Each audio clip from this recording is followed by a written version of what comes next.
Depression एक ऐसी चीज़ है जो मिडिल क्लास तो मिडिल क्लास सक्सेसफुल लोगों को भी एक झटके में गरीब बना सकती है। अब यहाँ तक तो फिर भी ठीक था, पर आगे जो मैं आपको दिखाने वाला हूँ उसके बाद तो आपकी आंखें फटी की फटी रह जाएंगी। और वो चीज़ क्या है, आप इस ग्राफ में देख सकते हैं। 90% जेनजियर्स एंजाइटी से गुज़र रहे हैं। और इसके नीचे देखिए डिप्रेशन में कितने लोग हैं। 78% डिप्रेशन से गुज़र रहे हैं। और ये मैं नहीं कहता, ये स्टडीज़ कह रही है। आप ग्राफ में भी देख सकते हो। क्या आप भी इनमें से तो नहीं हैं? अगर आप डिप्रेशन में हो तो इस वीडियो को पूरा देखिए, आप डिप्रेशन से बाहर आ जाओगे। अगर आप डिप्रेशन में नहीं हो तो इस वीडियो के बाद आप कभी भी डिप्रेशन में नहीं आओगे। तो चलते हैं अपने मेन टॉपिक पर। इसका पहला रीज़न है social media and digital overload. अब यही हमारे दिमाग में एक क्वेश्चन आता है, व्हाट इज़ डिजिटल ओवरलोड। जब हम बहुत देर तक फ़ोन यूज़ करते हैं या सोशल मीडिया स्क्रॉल करते हैं तो हमारा ब्रेन थक जाता है। जेन ज़ी ऐसी पहली जनरेशन है जिसने बचपन से ही फ़ोन और सोशल मीडिया का यूज़ करा, इसलिए ये उनके मेंटल हेल्थ को सबसे ज़्यादा अफेक्ट करती है। और यही हमारा दूसरा क्वेश्चन आता है, why social media is harmful for Gen Z. तो इसका पहला रीज़न है कंपैरिजन कल्चर, खुद को दूसरों से कंपेयर करना। इंस्टाग्राम रील में लोग अपने बेस्ट मोमेंट्स को दिखाते हैं, जैसे कि अच्छी बॉडी, अच्छा lifestyle and instant success. रोज यही चीज देखने से सेल्फ रिस्पेक्ट कम होती है और लगता है कि हम किसी काम के नहीं। स्टडीज कहती हैं कि सोशल मीडिया एडिक्शन सबसे बड़ा रीजन है एंजाइटी और डिप्रेशन के होने का। और इसका दूसरा रीजन है डोपामिन एडिक्शन, लाइक और नोटिफिकेशन की आदत। इंस्टाग्राम और फेसबुक जैसे ऐप्स ऐसे डिज़ाइन किए होते हैं कि हम उससे एडिक्ट हो जाएं, पर हमें उस ट्रैप में नहीं फंसना, क्योंकि आप अल्फा ग्रोथ के सब्सक्राइबर हो।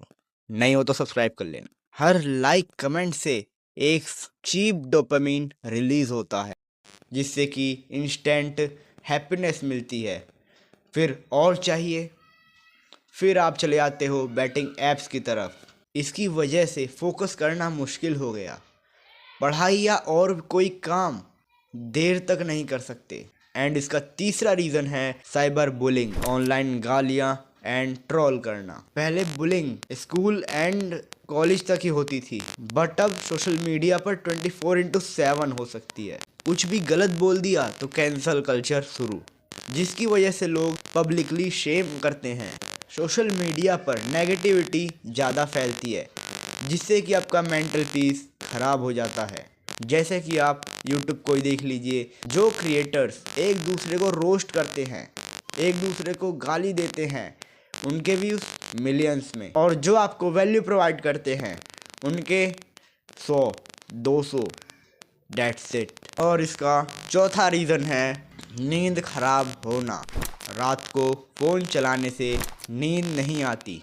स्क्रीन की ब्लू लाइट रेज मेलाटोनिन, जो कि एक स्लीप हार्मोन है, उसे कम कर देती है। पूरी रात स्क्रॉल करके सुबह उठे तो पूरा मूड स्विंग हो जाता है और आप लेज़ी फील करते हो। और इसका पांचवा सबसे इम्पॉर्टेंट रीज़न है सोशल मीडिया के हार्मफुल होने का, फियर ऑफ मिसिंग आउट। कहीं मैं पीछे तो नहीं। दोस्त लोग पार्टीज कर रहे हैं, ट्रिप्स पर जा रहे हैं और अपनी अचीवमेंट्स पोस्ट कर रहे हैं, तो लगता है कि मैं कुछ नहीं कर रहा। और हर वक्त डर रहता है कि लोग क्या कहेंगे। और डिप्रेशन का दूसरा रीज़न है loneliness and weekend social connection. बहुत से जेनजियर्स अपने आप को अकेला फील करते हैं। इस वजह से भी आप अपने आप को डिप्रेस्ड फील करते हो। आजकल हर कोई व्हाट्सएप या इंस्टाग्राम पर बातें करता है, चैट करता है, कोई भी फेस टू फेस कनेक्शन नहीं रखना चाहता। आप इस वजह से भी डिप्रेस्ड फील कर सकते हो। और डिप्रेशन का तीसरा सबसे इम्पोर्टेंट रीज़न है एकेडमिक एंड करियर बर्नआउट। जेन ज़ीयर्स पर करियर का कितना प्रेशर है वो सिर्फ वही जानते हैं, जैसे पढ़ लो वरना कुछ नहीं बनोगे वाला प्रेशर। आजकल हर कोई डॉक्टर, इंजीनियर या यूपीएससी टॉपर बनना चाहता है बिकॉज घर वालों का प्रेशर है और सोसाइटी का प्रेशर है। 10th के बाद से ही तुम्हारे मार्क्स कितने आए इसका स्ट्रेस रहता है। आजकल कॉलेज फीस इतनी हाई हो गई है कि एजुकेशन लोन लेना पड़ता है और डिग्री मिलने के बाद कोई प्लेसमेंट नहीं मिलने का डर। अब बात कर लेते हैं हम सोशल मीडिया के स्ट्रेस को कैसे कम करें। तो इसका पहला तरीका है स्क्रीन टाइम लिमिट करें। सेटिंग में जाके डिजिटल वेलबींग या स्क्रीन टाइम को ऑन करो। खाना खाते वक्त और सोने से 1 घंटा पहले फ़ोन को बंद कर दो। और इसका दूसरा तरीका है फीड को क्लीन करो। जिस अकाउंट के रील को देखकर आपको बुरा लगता है उसे अनफॉलो कर दो। पॉजिटिव, फनी या एजुकेशनल कंटेंट को ही फॉलो करो और ख़ुद को मोटिवेट रखो। और इसका तीसरा तरीका है सोशल मीडिया को छोड़कर कुछ क्रिएटिव करो, जैसे कि हॉबीज़ अपनाओ, ड्राइंग करो, जिम जाओ, म्यूज़िक सुनो या कुकिंग करो। पर सोशल मीडिया से आपको दूर रहना है। नेचर में टाइम बिताओ, जैसे कि पार्क में घूमने जाओ और फ्रेश एयर लो। और इसका चौथा तरीका है नोटिफिकेशन बंद कर दो।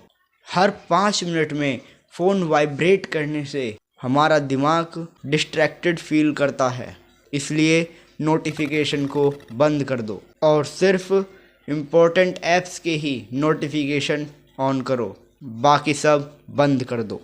और इसका 5वां तरीका है डिजिटल डिटॉक्स करें। हफ्ते में 1 दिन सोशल मीडिया से ब्रेक लो और जिस ऐप से आप ज़्यादा एडिक्टेड हो, जैसे कि इंस्टाग्राम, उसे 7 दिन के लिए बंद कर दो। और इसका 6ठा तरीका है रियल लाइफ कनेक्शन बनाओ। दोस्तों को कॉल करो या मिलने जाओ, सिर्फ टेक्स्ट मत करो। जिम या स्पोर्ट्स एकेडमी ज्वाइन करो, जिससे कि आपके ऑफलाइन फ्रेंड्स बनेंगे।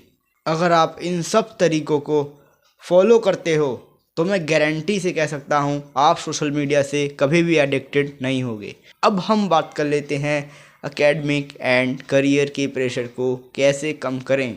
इसके प्रेशर को कम करने का पहला तरीका है स्किल डेवलपमेंट पर फोकस करो। डिग्रीज से ज़्यादा स्किल मैटर करती हैं।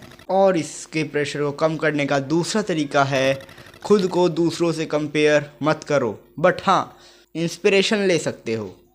और इसका तीसरा तरीका है फाइनेंशियल प्लानिंग सीखो, जैसे कि इमरजेंसी फंड बनाना, स्टॉक मार्केट, SIPs क्या होते हैं, ETFs क्या होती हैं।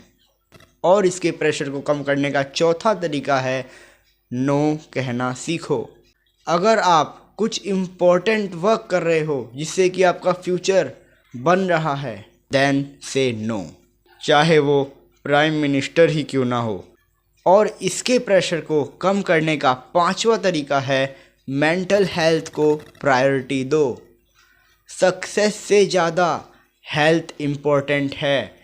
अगर आपके पास भी बहुत ही पैसा हो गया तो आप हर रोज़ बीमार रहते हो तो इस सक्सेस का क्या फ़ायदा। उन पैसों का इस्तेमाल सिर्फ दवाइयों के लिए ही यूज़ करोगे, नहीं ना। तो अपनी हेल्थ पर ध्यान दो और याद रखना your life not a race, so enjoy your journey. और अगर आपने अभी तक इस चैनल को सब्सक्राइब नहीं किया तो सब्सक्राइब कर लो, क्योंकि ऐसे ही वैल्यूएबल कंटेंट आपको इस चैनल पर मिलते रहेंगे।